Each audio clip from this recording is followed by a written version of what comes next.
there are two people that both Prince Harry and Meghan Markle truly want to steer clear of when they possibly return to the United Kingdom. But who are they? And more importantly, why are they frightened of them?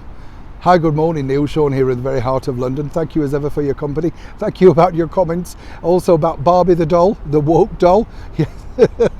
You know, a lot of people get upset by those sort of stories. It's fun.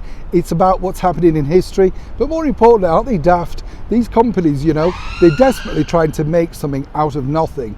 And of course, by ticking boxes and virtue signalling, apparently we're all supposed to be impressed. Well, not everybody's impressed, are they? The sales haven't been that good so far.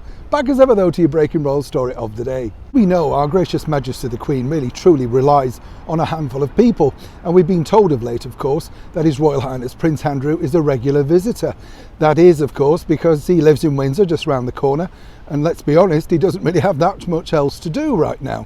And I'm not having a skit, it just must be very hard for him. The bigger picture really all centres on the fact that with the arrival of Meghan and Harry, you know, he famously said, didn't he, in that interview of late, that he was checking in on the Queen to make sure that she had the right people around her. Now, this really sent a lot of shockwaves through senior courtiers and, of course, senior members of the British monarchy. It's simply because, when you think about it, it's sort of alluded, isn't it, to the fact that there is our gracious Majesty the Queen, not necessarily with the right people around her. But what on earth could he have meant by that particular comment? You recall, of course, Her Majesty the Queen gave him around about 15 or 18 minutes, but then he spilled all of that over to NBC News, where he regaled the interviewer with the form that, you know, she was on good form and that he had a very special relationship with her because he was always able to make her laugh. And this is true, that the Queen does have a very soft spot for Prince Harry, there's no two ways about it.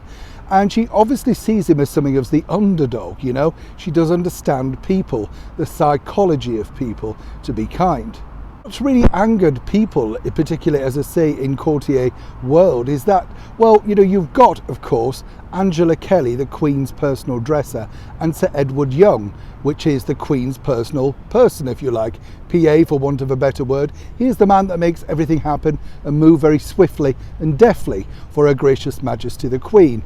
So to insinuate that perhaps they don't have the right people around her is rather cruel and damning, to say the least.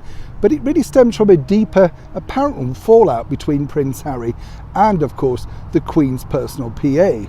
According to a very good source, they didn't exactly ever hit it off and left on quite bad terms. Something again to do with Tiaragate and Miss Meghan Markle. I'll leave that one there. Moving forward, should Harry and Meghan actually make it for this Platinum Jubilee celebration, they truly are the two people that they wish to keep well clear of, simply because they know that whenever they get in a room with them, there's some kind of ructions. Now, as I say, I've been lucky enough to meet both parties.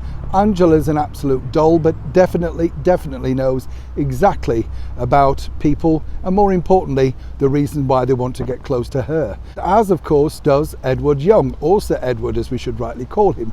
They know they have two of the primest jobs in the world, being that close to Her Majesty the Queen. So they're always rather suspicious exactly about your motive, and rightly so. You have to be in that sort of position. So for Harry and Meghan to come back and try and manipulate the situation is going to be rather difficult. And it's going to be one, of course, that will have to be engineered by His Royal Highness Prince Charles. And then, of course, if they speak at all, His Royal Highness Prince William, alongside the glamorous Catherine, Duchess of Cambridge. But right now, I've been told that senior members of the British monarchy are taking baby steps in their thoughts as to what would happen if and when the ex-royals do return to London.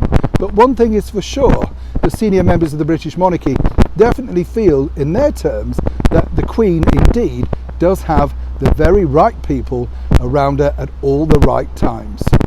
Neil Sean in the very heart of London.